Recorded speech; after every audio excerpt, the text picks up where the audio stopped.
Ginkwestiyon sa isa ka residente sang Barangay Mansayan, Lapus, Iloilo City ang hindi paglakip sa ila sa listahan sa mga benepisaryo sang bigay-bigas sa masa program nga ginapanghatag sa Iloilo City Government.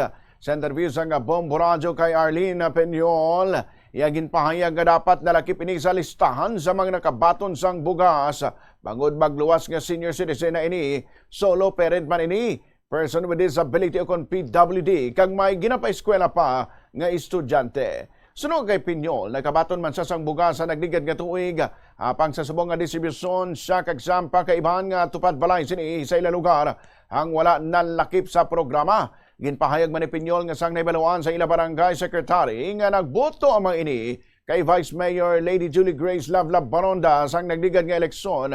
Wala na sila ginlakip sa mga ginahatagan sang subsidy sang city government. Dugang pa sila nga kaangay nga may pinilian ng pila ka mga opisyal sa paghatag sang benepisyo sa mga pumuluyo sang syudad. Munang hambal nila ang wala sa listahan, hindi pagtagaan. Tisang last year, hindi pa si Raisa to. So, nga natagaan man po bugas haw.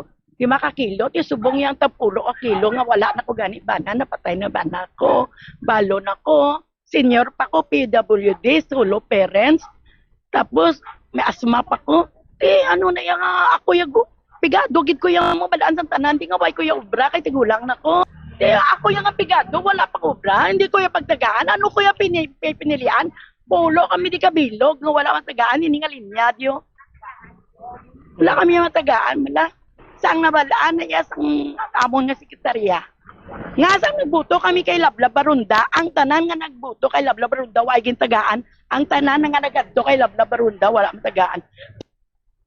Ang kabain sang nagapabuo ko ng nagpabombo nga si Arlene Peñol.